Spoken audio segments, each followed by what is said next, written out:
নমস্কাৰ বন্ধু বান্ধৱীসকল কি খবৰ আপোনালোকৰ আশা কৰো আপোনালোক ভালে আছে সো আজিৰ এইটো ভিডিঅ'ত আমি আপোনালোকক মোষ্ট ইম্পৰ্টেন্ট অসমত হ'বলগীয়া পৰীক্ষাৰ কাৰণে কোৱেশ্চন প্ৰভাইড কৰিম আৰু কিমান কোৱেশ্চন প্ৰভাইড কৰিম 100 প্লাস কোৱেশ্চন আজিৰ এইটো ভিডিঅ'ত আমি প্ৰভাইড কৰিম আৰু এমসিকিউ আপোনালোকে পাব মোষ্ট ইম্পৰ্টেন্ট গুৰুত্বপূৰ্ণ প্ৰশ্নসমূহ আজিৰ এইটো ভিডিঅ'ত আপোনালোকে পাব ঠিক আছে সো বেছি দেৰি নকৰি ভিডিঅ'লৈ আগবাঢ়ো কিন্তু ইয়াৰ আগতে আপুনি যদি আমাৰ চেনেলত নতুন তেনেহলে চেনেল সাবস্ক্ৰাইব কৰিব আৰু লগতে বেল আইকনটো দবাই থব কাৰণ আগতো আপোনালোকে এনেকুৱা ধৰণে প্ৰশ্নসমূহ পাব ওকে সো আমি ভিডিঅ'লৈ প্ৰশ্নলৈ আগবঢ়াৰ আগতে আপোনালোকক আমাৰ ই-বুকৰ বিষয়ে অলপ কৈ দিও এই ই-বুকটো থাউজেণ্ডছ অফ ষ্টুডেণ্টে আমাৰ পৰা লৈছে এতিয়ালৈকে আৰু বহুতে আমাক কমেন্ট কৰিছে আপোনালোকে প্ৰিভিয়াছ ভিডিঅ'সমূহৰ কমেন্ট বক্সটো চেক কৰিব পাৰে বা আমাৰ হোৱাটছএপতো থাউজেণ্ডছ অফ ষ্টুডেণ্টে কমেন্ট কৰি আছে ৰিভিউ দি আছে এই ই-বুকটোত আমি PYQ ইনক্লুড কৰিছো অৰ্থাৎ প্ৰিভিয়াছ ইয়াৰৰ কোৱেশ্চন ইনক্লুড কৰিছো যাতে আপোনালোকে প্যাটাৰ্ন গম পায় যে কেনেকুৱা ধৰণৰ প্ৰশ্ন আহে লগতে আপোনালোকৰ যি এসআই পৰীক্ষা হৈ গৈছে নহয় এই এসআই পৰীক্ষাত আমি আপোনালোকক সিউৰি কৈ আছিলো 35 প্লাস কোৱেশ্চন কমন পৰিব যিসকল ষ্টুডেণ্ট আমাৰ লগত ভিডিঅ'সমূহ চাই আছে তেওঁলোকে গম পায় 35 প্লাস কোৱেশ্চন কমন পৰিব বুলি আমি কৈছিলো জিকে কোৱেশ্চন সো 35 প্লাসৰ বেছিয়ে কমন পৰিছে এসআই পৰীক্ষাত সো এই কাৰণে মই কৈছো আপোনাৰ এবিইউবি পৰীক্ষাৰ কাৰণে এটো এটা মোষ্ট ইম্পৰ্টেন্ট ই-বুক হয় সো এই ই-বুকৰ পৰা আপোনাৰ কমন আহিবই এটো আমাৰ গ্যাৰান্টি হয় সো ওকে আপোনাৰ যদি এই ই-বুকটো লাগে আপুনি ডেসক্ৰিপচন চেক আউট কৰিব পাৰে লগতে কিবা প্ৰবলেম হলে এই নাম্বাৰটোত আমাৰ লগত যোগাযোগ কৰিব পাৰে আমি আপোনাক 7086924264 ওকে 64 আমাৰ লগত হোৱাটসএপ কৰিব অনলি প্লিজ কল নকৰিব বিকজ আমি কল পিক আপ কৰিব নোৱাৰো এন্ড যদিও পিক আপ কৰে কোনোবাই সো তেও আসলতে সকলো বস্তু আপোনাক ডিটেইল দিব নোৱাৰে বিকজ পিক আপ কৰা মানুহজন বেলেগ যিজনে হ্যান্ডল কৰে তেও সো জাস্ট তেও হেল্প কৰাৰ কাৰণে আমাৰ লগত আছে ওকে সো আপোনালোকে ই-বুকটো ল'ব পাৰে ডেসক্ৰিপচন চেক আউট কৰিব পাৰে বাট প্লিজ কল নকৰিব ওকে আগম প্ৰশ্নলৈ আগবাও প্ৰথম প্ৰশ্ন কি আছে সব 100 প্লাস কোৱেশ্চন আমি প্ৰভাইড কৰিম ওকে 100 প্লাস 150 প্লাস কোৱেশ্চন পাব পাৰে because আমি পুৰা ডিটেইলত কথা পাতি গৈ থাকিম ওকে সো প্ৰথম প্ৰশ্নত কি আছে যে চন্দ্ৰ পৃথিৱীৰ চাৰিওফালে সম্পূৰ্ণ এপাক ঘূৰিবলৈ কিমান সময় লয় চন্দ্ৰই পৃথিৱীৰ চাৰিওফালে ঘূৰিবলৈ সম্পূৰ্ণ ঘূৰিবলৈ এপাক ঘূৰিবলৈ কিমান সময় লয় যদি আপোনালোকে অপচন চাই দেন আপোনালোকে অপচনত বিচাৰি নাপাব ইয়াত এই 11 আছে নহয় ইয়াত অলপ কনফিউজ লগোৱা আছে অপচন কেইটা এনেকুৱা ধৰণৰ যে 28 হাফ 28 1/4 29 1/4 আৰু 9 1/2 অৰ্থাৎ 29 ৰ আধা প্ৰথমতে আছে 28 ৰ আধা 28 ৰ 1/4 29 ৰ 1/4 আৰু 28 ৰ 29 ৰ 1/2 অৰ্থাৎ হাফ সো চন্দ্ৰ আধা ঘূৰিবলৈ আমি নৰমালি গম পাও যে 15 ডেজ সময় লয় চন্দ্ৰই পৃথিৱীৰ এপাক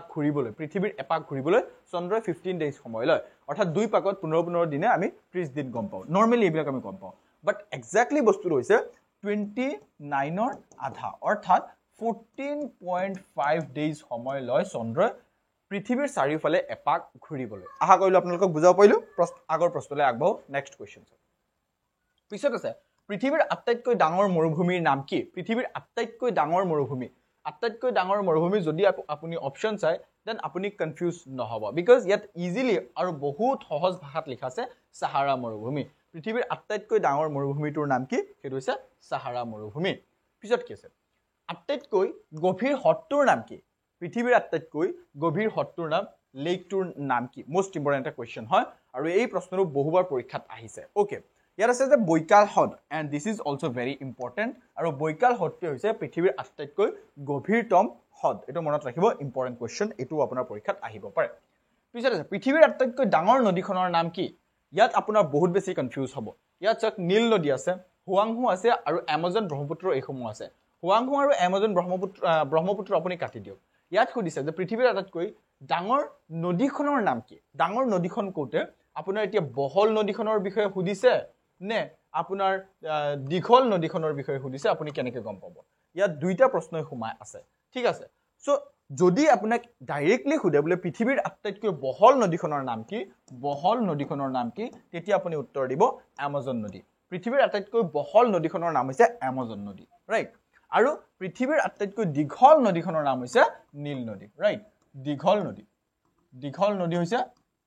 নীল নদী এটো ইম্পৰ্টেন্ট কোৱেশ্চন হয় সো ইয়াত যিকোনো এটা আপুনি শুদ্ধ উত্তৰ দিব পাৰে এমাজন নদী শুদ্ধ হ'ব আৰু নীল নদী আপোনাৰ দীঘল নদী এমাজনটো শুদ্ধ হ'ব এই প্ৰশ্নৰ বিশেষকৈ আপুনি দুইটা উত্তৰ দিব পাৰে যাতে ইয়াত ডাইৰেক্টলি সোধা নাই আৰু মেইনলি আপোনাৰ যেটো প্ৰিফাৰেন্স হ'ব এমাজন নদীতেই হ'ব বিকজ এটো ডাঙৰ হয় বহল হয় ওকে আশা কৰিলে বুজাব পাৰিলে পিছত চাওক কি আছে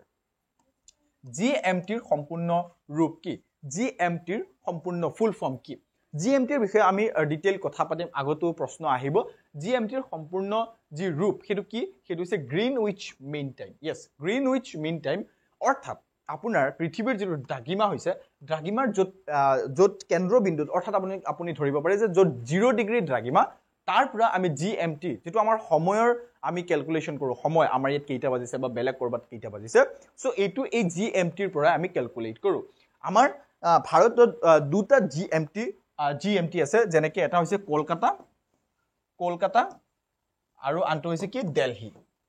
দিল্লী জিএমটি এই দুইটা জিএমটি আমাৰ ভাৰতত জিএমটি এই দুইটা আছে দুইটাৰ পৰা আমি ক্যালকুলেশন কৰো সময়ৰ ক্যালকুলেশন কৰো ৰাইট সো আগলৈ আগবঢ়ো পিছৰ প্ৰশ্ন চাও জিএমটি ৰিলেটেড আৰু কোৱেশ্চন আহিব here is the next question ভাৰতীয় মান সময় আৰু গ্ৰীনউইচ গড় সময়ৰ মাজত পাৰ্থক্য কিমান ভাৰতীয় মান সময় আৰু গ্ৰীনউইচ গড় সময়ৰ মাজত পাৰ্থক্য কিমান মোস্ট ইম্পৰ্টেন্ট এটা কোৱেশ্চন আৰু পাৰ্থক্যটো হৈছে 5.5 ঘণ্টা অৰ্থাৎ 5.5 আৱাৰ্স হৈছে ভাৰতীয় গড় সময়ৰ ভাৰতীয় মান সময়ৰ গ্ৰীনউইচ গড় মাজত সময়ৰ পাৰ্থক্য হৈছে 5.5 আৱাৰ্স ৰাইট মনত ৰাখিব এটো ইম্পৰ্টেন্ট কোৱেশ্চন হয় পিছত কি আছে ভাৰতবৰ্ষক শ্ৰীলংকাৰ পৰা পৃথক কৰা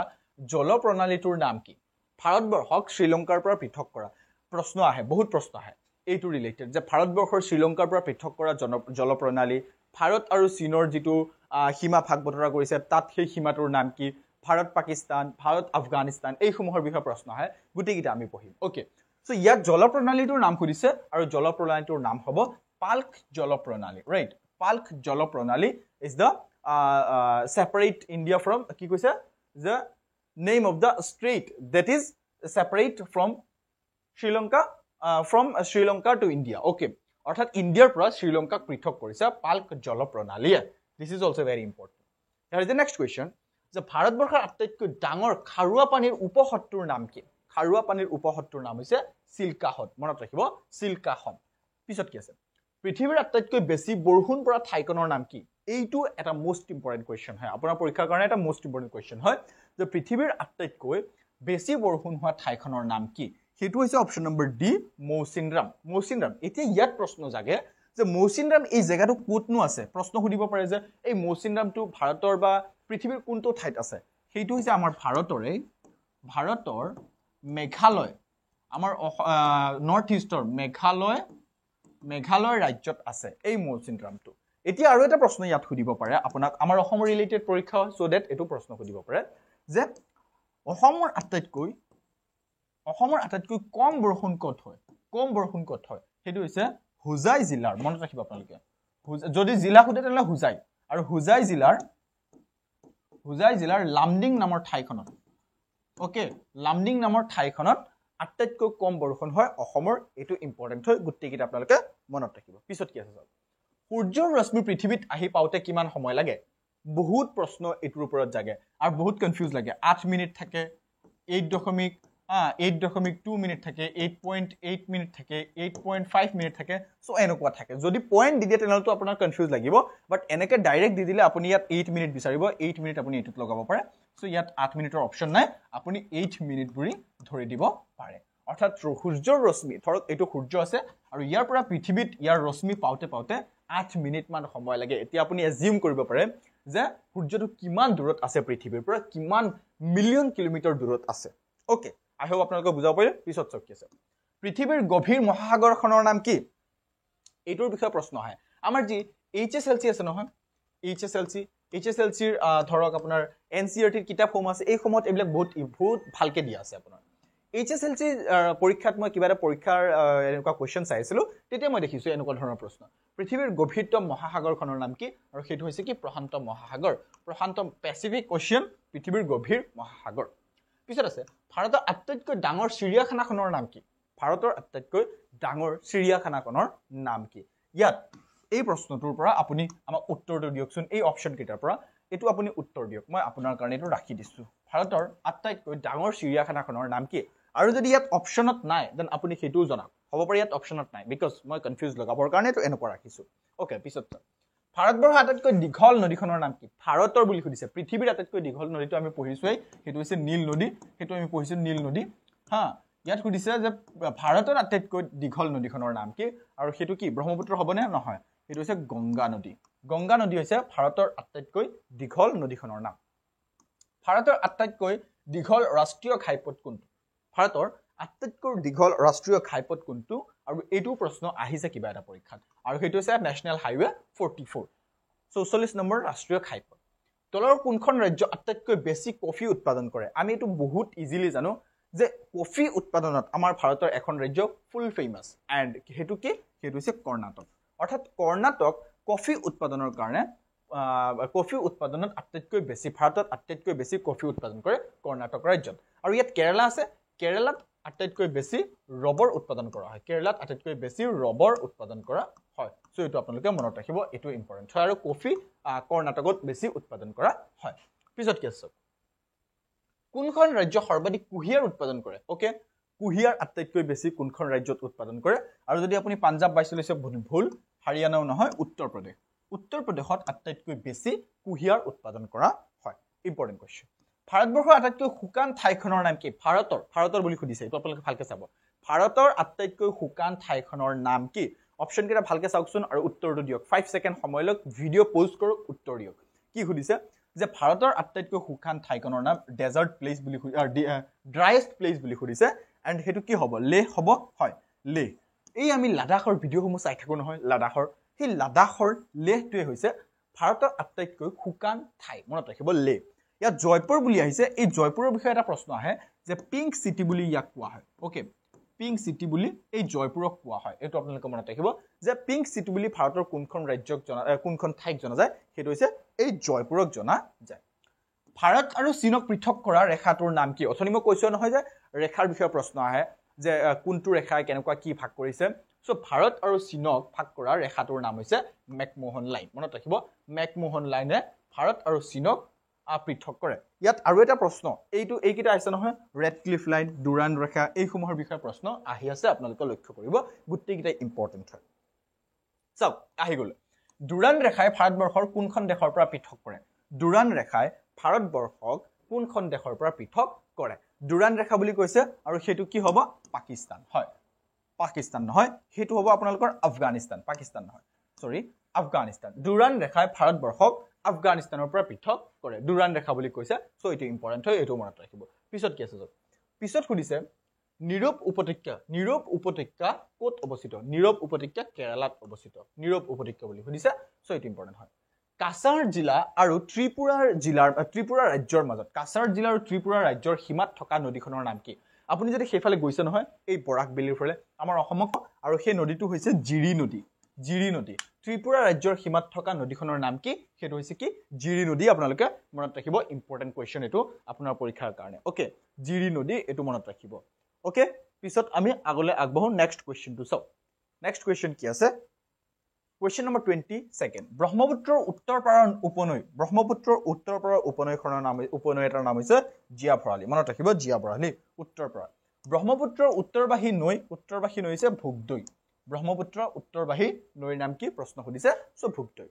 অসম চৰকাৰৰ অসম ৰাজ্যিক পৰিবহণ বিভাগটো কেতিয়া আৰম্ভ কৰা হৈছিল অসম চৰকাৰৰ অসম ৰাজ্যিক পৰিবহণ বিভাগটো কেতিয়া আৰম্ভ কৰা হৈছিল আৰু সেইটো আৰম্ভ কৰা হৈছিল 1948ত মনত ৰাখিব 1948ত অসম চৰকাৰৰ অসম ৰাজ্যিক পৰিবহণ বিভাগটো আৰম্ভ কৰা হৈছিল this is also very important অসমৰ তেল শোধনাগাৰ থকা ঠাইসমূহ হ'ল অসমৰ কোন ঠাইত তেল শোধনাগাৰ আছে আমি জানো অসমত 4টা তেল শোধনাগাৰ আছে ৰাইট 4টা তেল শোধনাগাৰ আছে কোন কেইটা ঠাইত তেল শোধনাগাৰ আছে যদি আপুনি ভালকে অপচন চাই ডিগবৈত তেল শোধনাগাৰ আছে ৰাইট লিডুত তেল শোধনাগাৰ নাই অৰ্থাৎ এই অপচনটো আমি কাটি দিব পাৰো লিডুত তেল শোধনাগাৰ নাই ইয়াৰ পিছত আছে আকৌ ডিগবৈত আছে বঙাইগাঁও আছে আকৌ লিডুত নাই ডিগবৈ নুনমাটি বঙাইগাঁও আৰু নুমলীগড় এই 4খনতে আছে অৰ্থাৎ এই 4টা তেল শোধনাগাৰ আমি জানো আৰু 4টা ডিগবৈত আছে নুনমাটিত আছে বঙাইগাঁও আৰু নুমলীগড় এই 4টা তেল শোধনাগাৰ অসমত আছে সো মনত ৰাখিব অসম ৰাজ্যিক পৰিবহণ বিভাগটো কেতিয়া অসম ৰাজ্যিক পৰিবহণ নিগমলৈ ৰূপান্তৰিত কৰা হৈছিল অসম ৰাজ্যিক পৰিবহণ বিভাগটো আৰু সেইটো হৈছে 1970 চনত পৰিবহণ নিগমলৈ ৰূপান্তৰিত কৰা হৈছিল অসমৰ সৰ্বাধিক ৰেচম উৎপাদনকাৰী জিলাখন হ'ল ইয়াত জিলা বুলি সুধিছে ঠাই খুদা নাই আপোনাৰ কনফিউজ লগাবৰ কাৰণে যে অসমৰ আটাইতকৈ বেছি সিল্ক হাইয়েষ্ট সিল্ক কোট প্ৰডাকশন কৰা হয় হাইয়েষ্ট সিল্ক কোট প্ৰডাকশন কৰা হয় হেতুটো আপাৰ আসামত নহয় অৰ্থাৎ তিনসুকিয়া ডিব্ৰুগড় যোৰহাট এই তিনটাতে নহয় অৰ্থাৎ ধেমাজি হোৱাৰ সম্ভাৱনা আছে আৰু ধেমাজিয়ে হয় ৰাইট সো ধেমাজিত আটাইতকৈ বেছি কি কৰা হয় সৰ্বাধিক ৰেচম উৎপাদন কৰা হয় গিভন অভয়াৰণ্য কোনখন জিলাত অৱস্থিত ইজি কোৱেশ্চন হয় বাট যিসকলে মেপৰ বিষয়ে কমপ্লিট নাজানে তেওঁলোকৰ কনফিউজ লাগিব পাৰে গিভন অভয়াৰণ্য যোৰহাটত অৱস্থিত হয় যোৰহাটত অৱস্থিত অসমৰ বৰ্তমান মুঠ জিলাৰ সংখ্যা আৰু এই প্ৰশ্নটোৰ উত্তৰটো যদি আপুনি এই অপচন কেইটাত বিচাৰি আছে দেন আপুনি এটা এইটো পাব ঠিক আছে ইয়াত নাই এইটো বৰ্তমানে অসমত জিলা কেইখন সেইটো হৈছে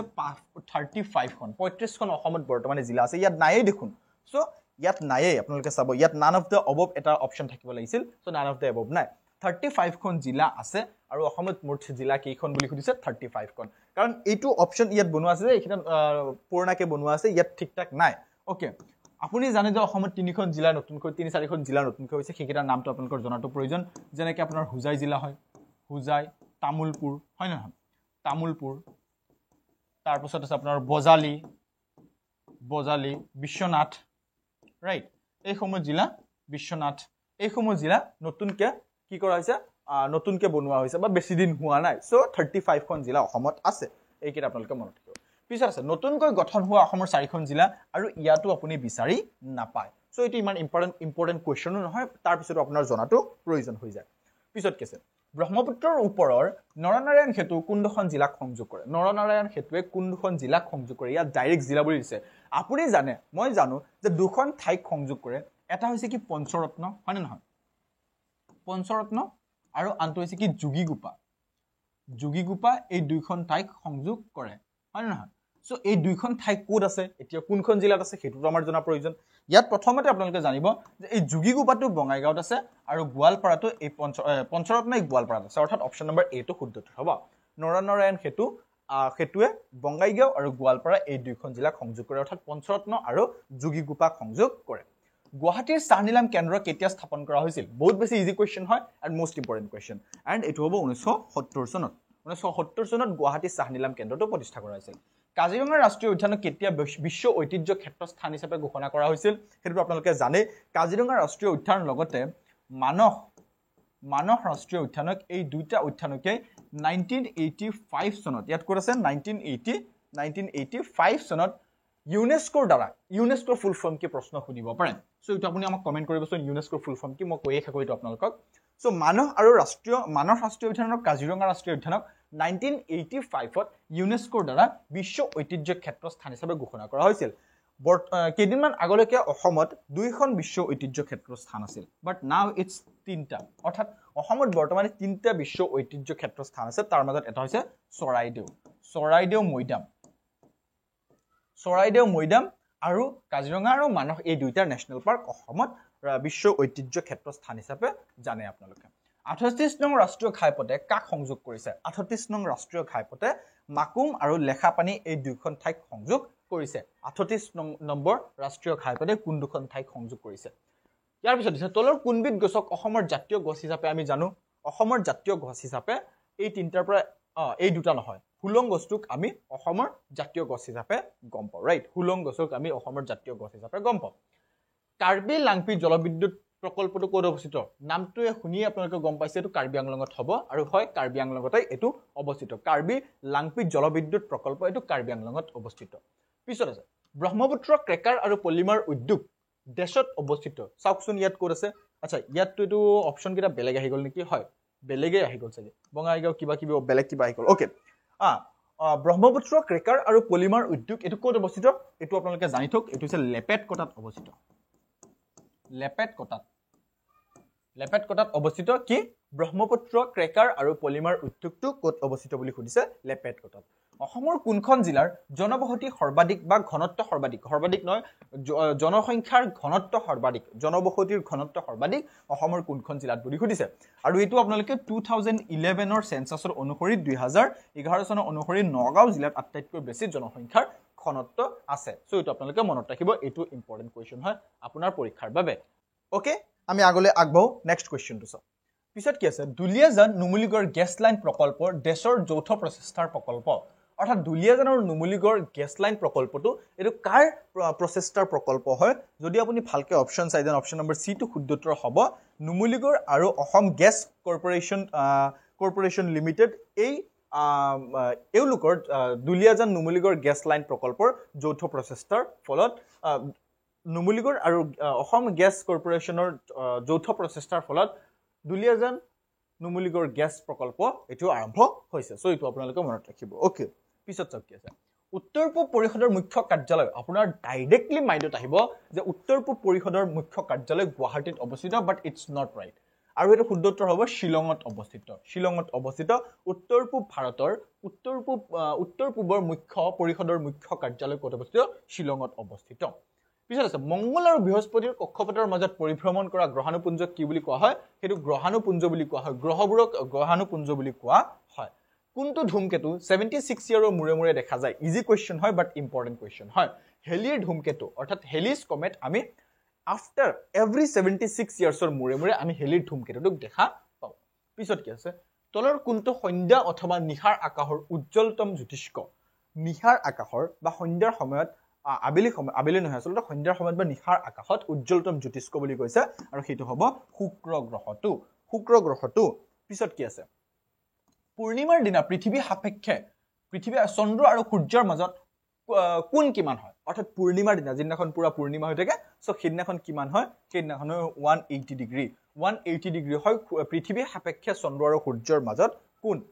পিছত আছে অমাৱস্যাৰ দিনা অৰ্থাৎ অমাৱস্যাৰ দিনা কোন কিমান হয় অমাৱস্যাৰ দিনা পুৰা আন্ধাৰ হৈ যায় সেইদিনাখন 0 ডিগ্ৰী কোন হয় ইয়াৰ পিছত কি আছে পূৰ্ণিমা আৰু অমাৱস্যাৰ মাজৰ দিনটো বুলি কৈছে অৰ্থাৎ মাজৰ দিনটোক 180 ডিগ্ৰী আধাই হ'ব 90 ডিগ্ৰী কোন হ'ব ৰাইট 90 ডিগ্ৰী কোন হ'ব ওকে পিছত চাওক কি আছে কক্ষপথত পৃথিৱীৰ ভ্ৰমণৰ বেগ হ'ব সূৰ্যৰ পৰা নিকটতম অৱস্থাত সৰ্বোচ্চ হয় যেতিয়া সূৰ্যৰ পৰা নিকটতম অৱস্থাত থাকে পৃথিৱীটো তেতিয়া তাৰ বেগটো সৰ্বোচ্চ হয় ৰাইট সো এটো মনত ৰাখিব পিছত কি আছে সূৰ্যৰ চাৰিওফালে পৃথিৱীৰ প্ৰতি মিনিটত গতিবেগ কিমান সূৰ্যৰ চাৰিওফালে পৃথিৱীৰ প্ৰতি মিনিটত গতিবেগ হৈছে 1600 কিলোমিটাৰ প্ৰতি মিনিটত সূৰ্যৰ চাৰিওফালে পৃথিৱীৰ প্ৰতি মিনিটত গতিবেগ হৈছে 1600 কিলোমিটাৰ ইয়েস নোভা কি কনফিউজিং কোৱেশ্চন হয়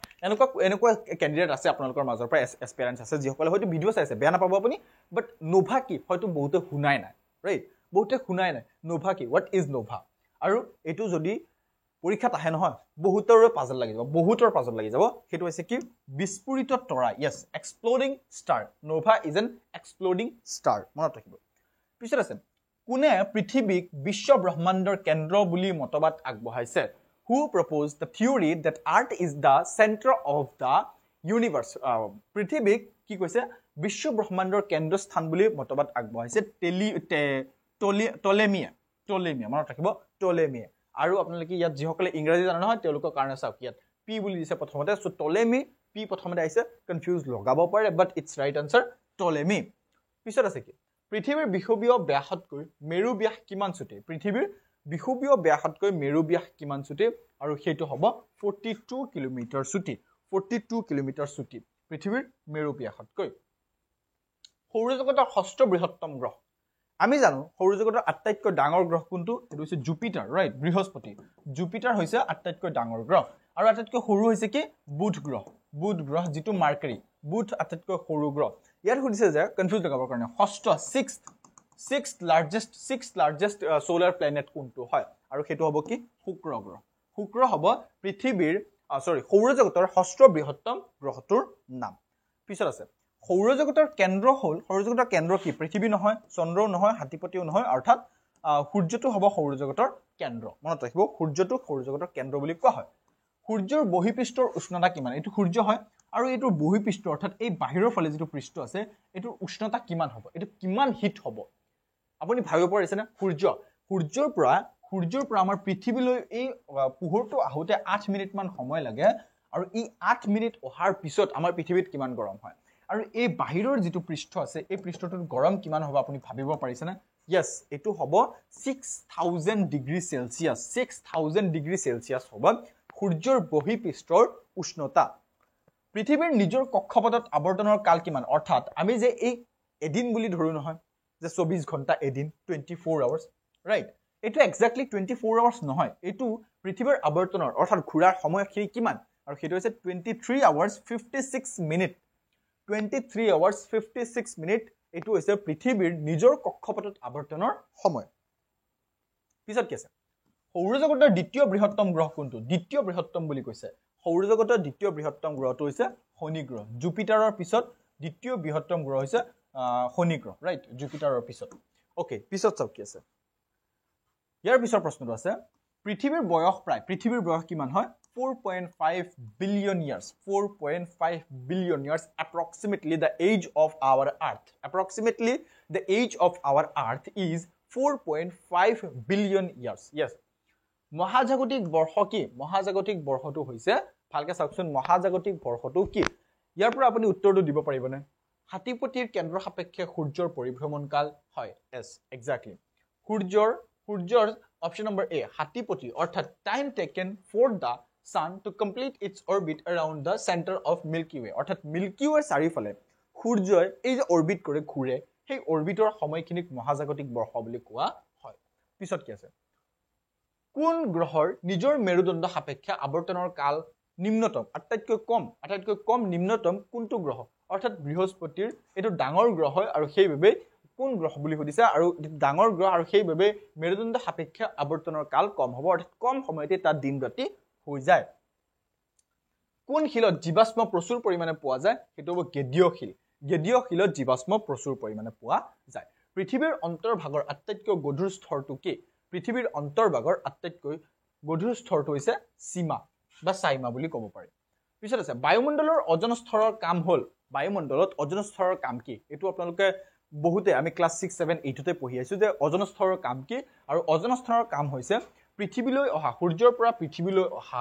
এটো হয় নেকি ই সূৰ্যৰ অতি বেঙুনীয়া ৰশ্মি শোষণ কৰি উদ্ভিদৰ বৃদ্ধিত সহায় কৰে হয় উদ্ভিদৰ বৃদ্ধিত সহায় কৰে বুলি কৈছে হয় মানে আমাক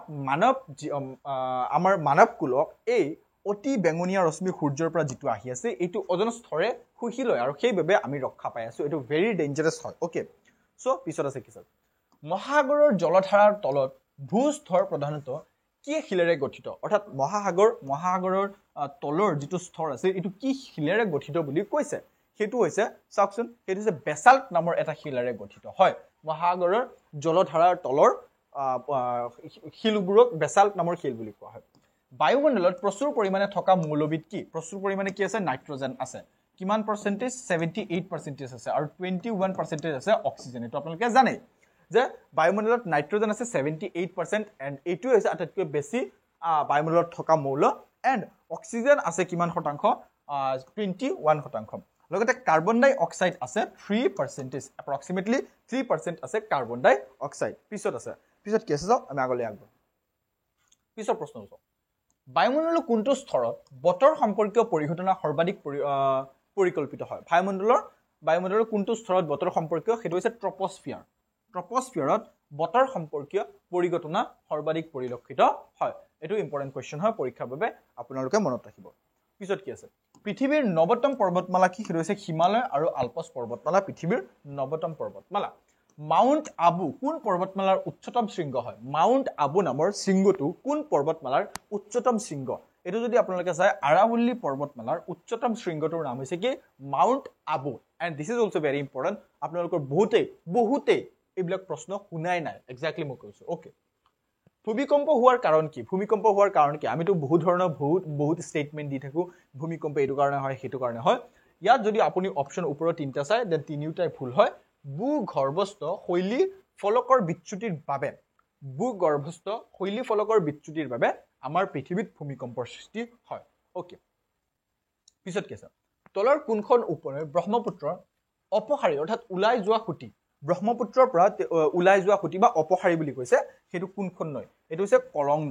কলং নদীটো ব্ৰহ্মপুত্ৰৰ অপসাৰী উলাই যোৱা খুঁটি বুলি কৈছে সো মনত ৰাখিব পিছত কি আছে পৃথিৱীৰ দীৰ্ঘতম নদী আমি পঢ়িছো এই দীৰ্ঘতম নদী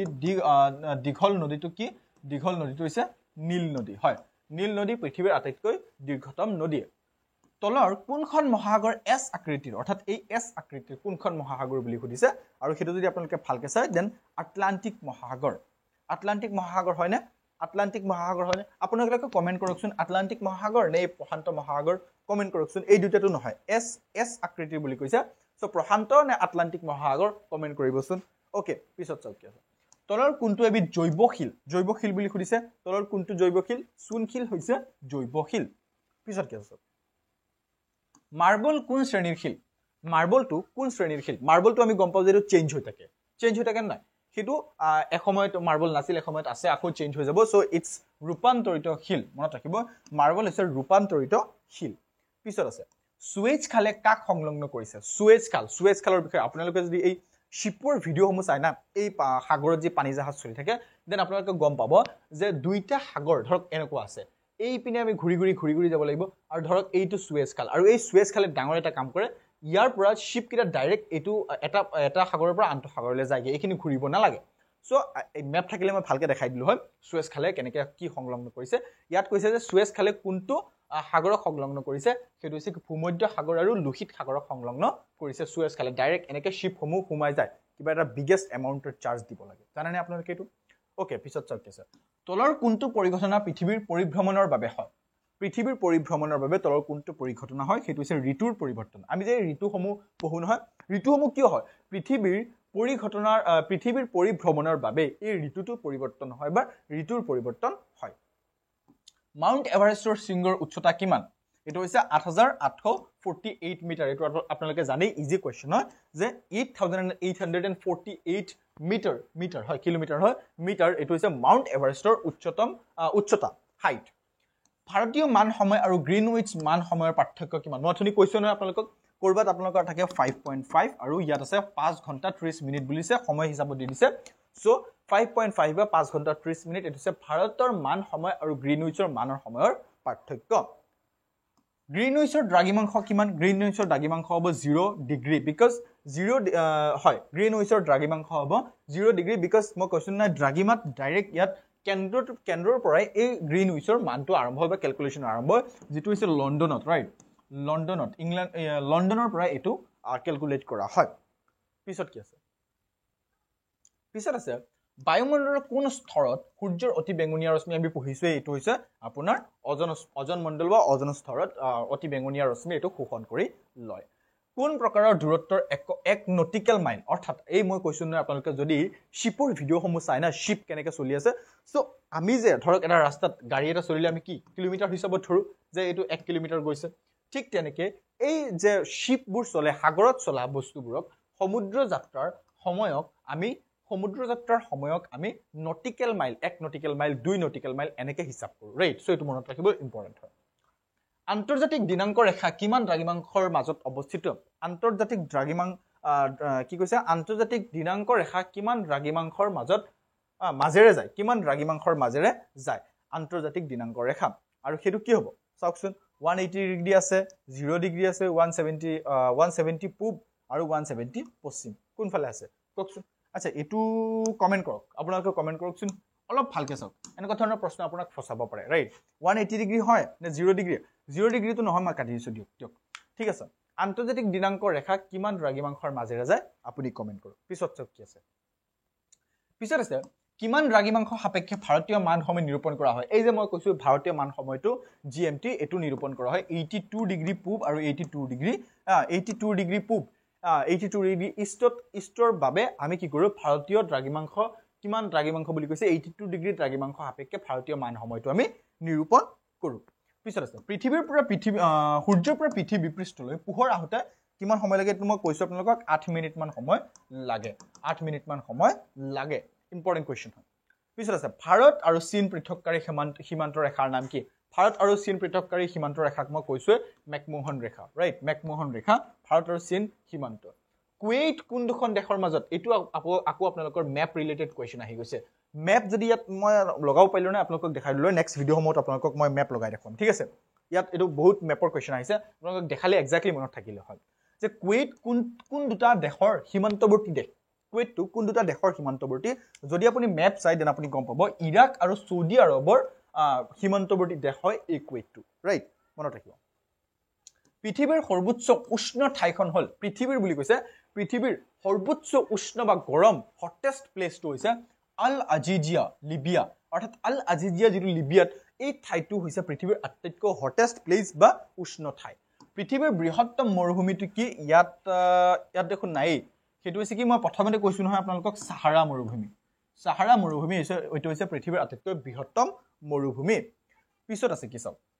পিছত আছে ভাৰতৰ উচ্চতম শৃংগটোৰ নাম কি সেইটো হৈছে কাঞ্চনজংঘা ভাৰতৰ উচ্চতম শৃংগ right this is also very important question and one thing কৰবাত আহে কেটু সো কেটুটো নহয় কাৰণ ভাৰতৰ বুলি কৈছে কেটু বেছি ভাগ পাকিস্তানত পৰে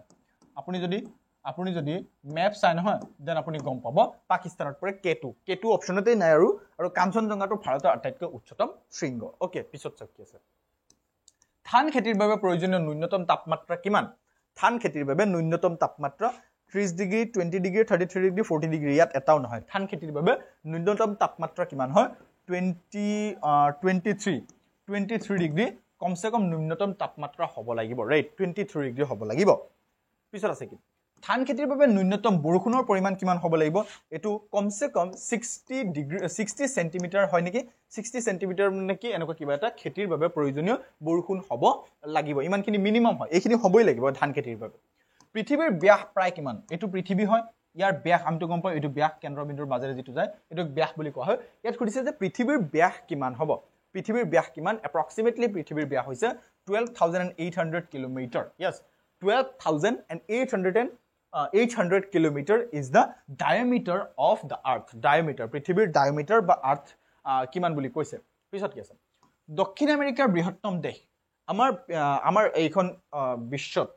বিশ্বত সাতটা মহাদেশ আছে আপোনালোকে জানে যে দক্ষিণ আমেৰিকা উত্তৰ আমেৰিকা এনেকুৱা কি কয় নহয় আফ্ৰিকা ইউৰোপ এছিয়া এইসমূহ সাতটা মহাদেশ আছে ইয়াত কৰিছে যে দক্ষিণ আমেৰিকাৰ আটাইতকৈ বৃহত্তম দেশ কোনটো হয় সেইটো হৈছে ব্ৰাজিল দক্ষিণ আমেৰিকাৰ আটাইতকৈ বৃহত্তম দেশটো হৈছে ব্ৰাজিল পৃথিৱীৰ গভীৰতম হ্ৰদ এটোত আমি পঢ়িছোই বৈকাল হ্ৰদ ৰাইট পৃথিৱীৰ বৃহত্তম হ্ৰদ বৈকাল হ্ৰদ গভীৰতম হ্ৰদ পৃথিৱীৰ বৃহত্তম সমতল ভূমি এটো ইম্পৰ্টেন্ট হয় পৃথিৱীৰ বৃহত্তম সমতল ভূমি কোনটো হেতু হৈছে সাইবেৰিয়াৰ সমতল ভূমি পৃথিৱীৰ বৃহত্তম সমতল ভূমি বুলি কৈছে সাইবেৰিয়াৰ বৃহত্তম সমতল ভূমি সাইবেৰিয়াৰ সমতল ভূমি এটো আপোনালোকে মনত ৰাখিব ইম্পৰ্টেন্ট হয় পিছত কি আছে আমেৰিকা যুক্তৰাষ্ট্ৰৰ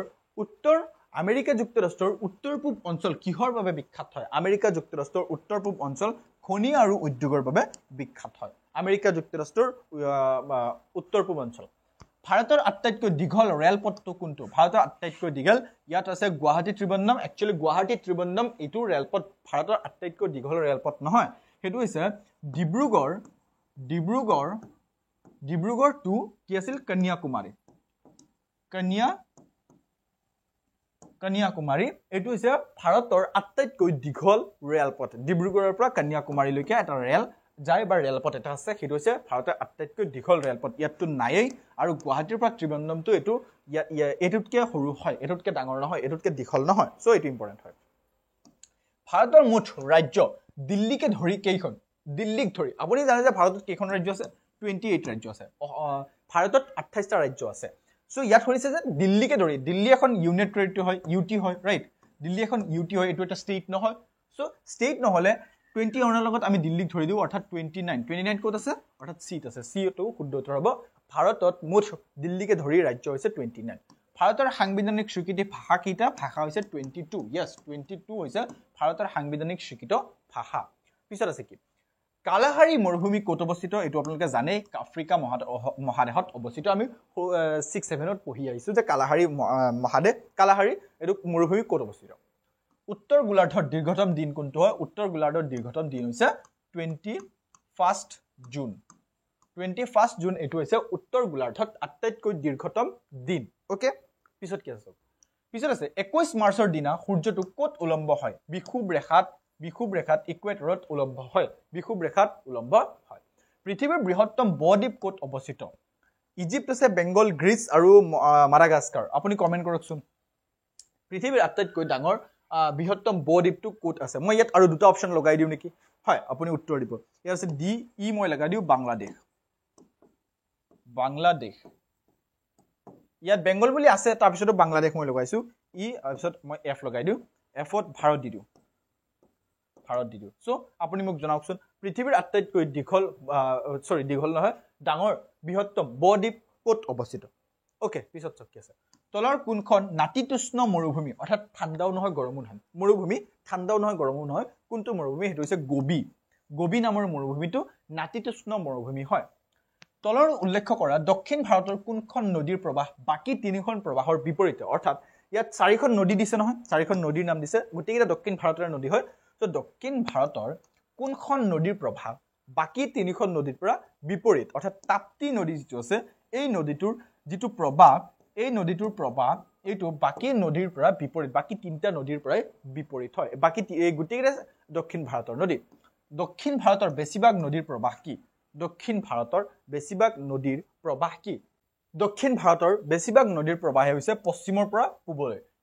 পৰা পূবলৈ দক্ষিণ ভাৰতৰ বেছিভাগ নদীয়ে প্ৰবাহিত হয় সাগৰতলৰ কি শিলেৰে গঠিত মই অথনি কৈছো আপোনালোকক বেসাল্ট নামৰ এটা শিলেৰে গঠিত হয় বেসাল্ট নামেৰে শিলেৰে গঠিত সাগৰতলি পিছত কি আছে পানামা খালে কোন মহাসাগৰক সংলগ্ন কৰে পানামা খালে কোন মহাসাগৰক সংলগ্ন কৰে বুলি সুধিছে আৰু এটো ইম্পৰ্টেন্ট কোৱেশ্চন হয় মোস্ট ইম্পৰ্টেন্ট কোৱেশ্চন হয় পানামা খাল যেনেকৈ সুয়েজ খাল পানামা খালে উত্তৰ আৰু